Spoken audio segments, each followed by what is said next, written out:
Captain Zara Chen stood at the entrance of the Galactic Trade Station's main hall, her boots clicking against the polished metal floor. Behind her, on a reinforced leash that had cost her 3 months of salary, walked Rascal.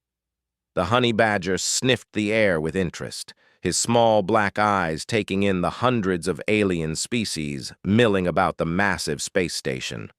Zara had brought Rascal everywhere for the past 2 years. When she found him as a kid on Earth, abandoned and injured, she never imagined he'd become her constant companion on deep space missions. The station administrators had checked her permits twice, clearly confused why any human would travel with such a creature. But everything was legal. Rascal was registered as an emotional support animal, though Zara knew the little beast provided more chaos than comfort. The Velkari delegation noticed them immediately. The towering reptilian species, standing nearly 8 feet tall with scales that shimmered purple and gold, dominated the center of the hall. Their leader, Commander Thex, turned his massive head toward Zara and her companion. His lipless mouth curved into what might have been a smile, revealing rows of crystalline teeth. "A human and her pet," Thex announced loudly, his voice booming across the hall. Other aliens stopped their conversations to watch. "How quaint. Tell me, small human, what manner of creature is this? It looks like something we would exterminate on our world for being vermin." Several Velkari warriors behind Thex clicked their claws together in what Zara recognized as laughter. She kept her face neutral, one hand resting on Rascal's back. The honey badger had stopped walking and was now staring directly at Thex with an intensity that made Zara slightly nervous. "His name is Rascal," Zara replied calmly. "He's a honey badger from Earth, and he's not really a pet, more like a partner." Thex laughed, a sound like grinding stones. "Partner? This tiny scavenger? On Velkar, we have war beasts that stand twice the height of your species and can bite through starship hulls. This pathetic creature would not last 5 seconds in the proving grounds." He stepped closer, looming over Zara. "Humans claim to be worthy of joining the Galactic Council, yet you bring pets to military negotiations. Perhaps Earth is not ready for the responsibilities of the greater galaxy." Zara felt her jaw tighten. This meeting was supposed to be humanity's chance to prove they deserved a seat on the council. 3 years of diplomacy, of proving Earth's worth, and now this arrogant commander was trying to humiliate her in front of representatives from 40 different species.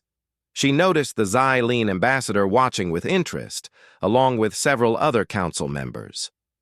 "With respect, Commander, you don't know anything about honey badgers," Zara said carefully.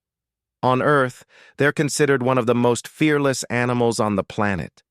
They fight lions, buffaloes, even cobras. Pound for pound, they're one of the toughest creatures in existence." Thex's scales rippled with amusement. "Tough, this tiny mammal?"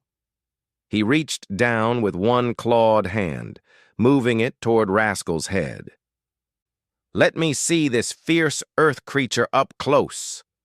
That was when everything happened very quickly. Rascal's lips pulled back, revealing surprisingly large teeth. Before Thex could react, the honey badger lunged upward with speed that shouldn't have been possible for an animal his size. His teeth clamped onto the commander's extended hand. Thex roared in surprise and pain, trying to shake the badger off, but Rascal held on with the grip of a vice. The Velkari warriors rushed forward, but Zara held up her hand. "I wouldn't," she said loudly. "Honey badgers don't let go once they bite, and the more you fight, the more aggressive they become." Thex was now thrashing his arm wildly, his composure completely shattered. Rascal released his grip for just a moment, then launched himself at the commander's torso, climbing up the Velkari's body with his powerful claws. The scales that were supposed to be nearly impenetrable were finding purchase for Rascal's grip. The honey badger reached Thex's shoulder and bit down on the side of the commander's neck. The massive alien commander stumbled backward, crashing into a display of Xylene artifacts. His warriors stood frozen, unsure what to do. Pulling a honey badger off their leader might injure Thex more than the animal was already doing. The hall had gone completely silent, except for Thex's roars and the low growling coming from Rascal. "Rascal, enough," Zara said firmly. To her relief, the honey badger immediately released his grip and dropped to the floor, trotting back to Zara's side as if nothing unusual had happened. His fur wasn't even ruffled. Thex collapsed to his knees, clutching his neck where several scales had been torn loose. Purple blood seeped between his fingers. His warriors finally rushed to his aid, but the damage to more than just his body was done. The most feared military commander in 3 sectors had been defeated by a 20-pound earth mammal. The Xylean ambassador, a floating crystalline being named Chorus, drifted forward. Her voice chimed like bells. "Fascinating. The human told you the nature of her companion, Commander Thex, yet you chose to ignore the warning. This seems to be a recurring issue with your species. You dismiss what you do not understand." Zara felt her heart pounding, but kept her voice steady. "I apologize for any injury to the commander. But he was warned. On Earth, we have a saying about honey badgers. They don't care. They don't back down from anything. No matter the size or strength of their opponent, they fight until they win or until the threat leaves. It's not about being the biggest or the strongest. It's about never giving up."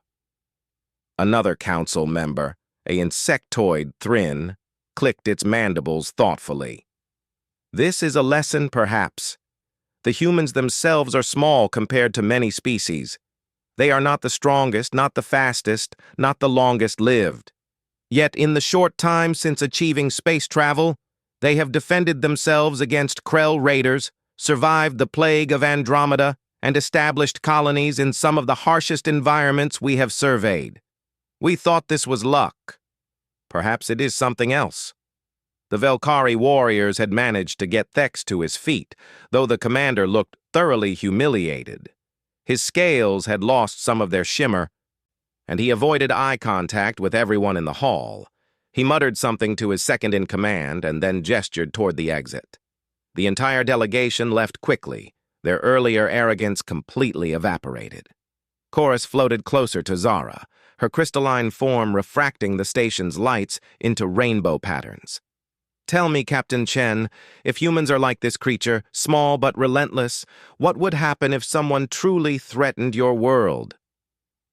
Zara looked down at Rascal, who was now grooming himself calmly as if he hadn't just taken down a warrior twice the size of a grizzly bear. She thought about human history, about every time her species had been counted out, dismissed, or underestimated. She thought about the colonies on Mars that survived impossible odds, the generation ships that refused to turn back even when systems failed, the soldiers who held impossible lines because retreat wasn't in their vocabulary. "I guess you'd find out that humans don't care either," Zara said quietly. "We don't care if the enemy is bigger, stronger, or more advanced. We don't care if the odds are impossible. We're like Rascal. We fight, we adapt, we survive, and we never, ever give up." The Thrin ambassador clicked again, this time in what might have been approval.